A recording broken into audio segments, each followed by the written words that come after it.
আসসালামু আলাইকুম। আজকে আপনাদের সাথে শেয়ার করব কাটোয়া ডাটা রান্নার ফুল রেসিপি।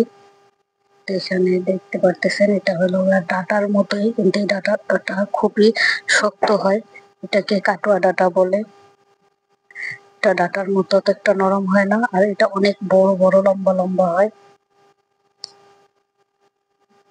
এটার গায়ে ওরকম একটা পাতাও থাকে না, শুধু মাথার এখানে একটু পাতা থাকে। আর দেখেন কতটা শক্ত। এটা এখন কেটে নিব। এটার কাটার নিয়ম হচ্ছে, এটা ছোলা যায় না, শুধু এক পাশ থেকে একটু করে ছিলে নিতে হয়, একটু মোটা করে। দেখতে পারতেছেন কিভাবে কেটে নিচ্ছে। সাইডে যেখানে ডাঁটগুলা থাকে ওগুলো হালকা করে কেটে নিতে হয়। তো এরকম এক পাশ থেকে একটু করে ফেলে দিতে হয়। এটা কিন্তু খুবই পুষ্টিকর একটি খাবার। আঁশ জাতীয় খাবার মানুষের শরীরের জন্য খুবই উপকারী। যেমন ডাঁটা, তেমন এটাও খুবই উপকারী। আর এটা রান্না করলে কিন্তু খুবই স্বাদ হয় খেতে। এখন কেটে ভালোভাবে ধুয়ে পরিষ্কার করে নিব। এখানে দেখেন আমার কাটা হয়ে গেছে, এখন ধুয়ে নিব। আপনারা দেখে বুঝতে পারতেছেন আমি কিভাবে কেটে নিছি। মাছ বরাবর না, শুধু এক পাশ থেকে একটু করে ছিলে নিতে হবে। আর এছাড়া এটার যে খোসা টোসা থাকে ওগুলো ফেলতে হয় না। ডাটা যেরকম আমরা ছিলে নিই এটা ওরকম ছিলতে হয় না। তো এখানে মশলা করে নেব। তার জন্য কালো সরিষা, রসুন, পেঁয়াজ দিয়ে দিচ্ছি। সরিষাটা অবশ্যই দিতে হবে, রান্নার মধ্যে কালো সরিষাটা ব্যবহার করা হয়। এখন কাঁচামরিচ দিয়ে দিচ্ছি।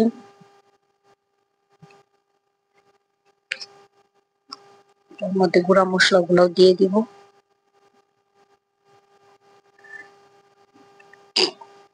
আমার ভিডিওটি ভালো লাগে অবশ্যই একটি লাইক করবেন। এখন প্রথমে দিয়ে দিলাম ধনিয়ার গুঁড়া,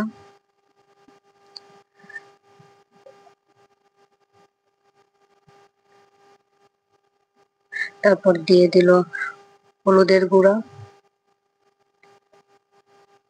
আর এটা কিন্তু আমার শাশুড়ি মা রান্না করে, তার হাতের এই রান্নাটা কিন্তু খুবই স্বাদ হয়। তার হাতের রান্না মশলা সবই খুব ভালো হয়।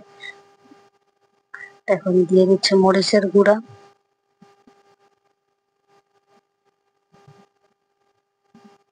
আর দিয়ে দিবে পরিমাণ মতো লবণ।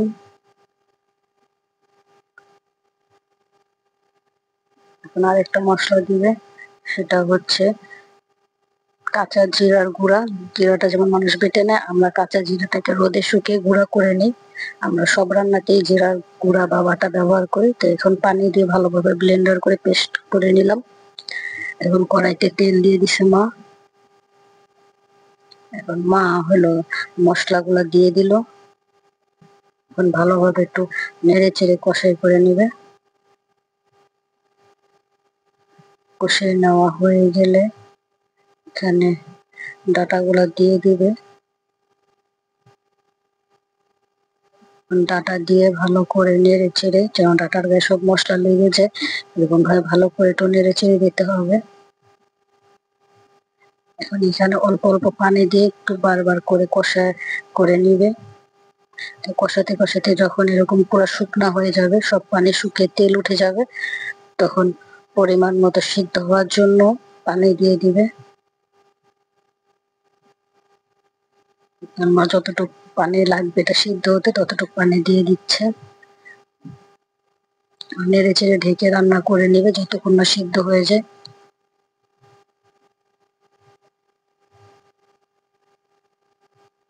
এখন অনেকটা পানিটা শুকিয়ে গেছে, সিদ্ধ হয়ে গেছে।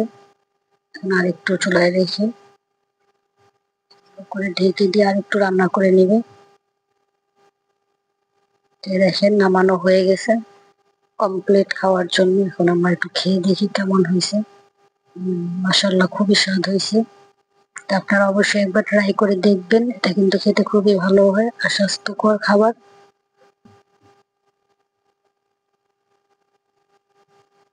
তো সবাই ভালো থাকবেন, আমার চ্যানেলটা সাবস্ক্রাইব করে আমার পাশেই থাকবেন। কমেন্টে আপনাদের মতামত জানাবেন। মাও একটা খেয়ে দেখতেছে যে কেমন হয়েছে।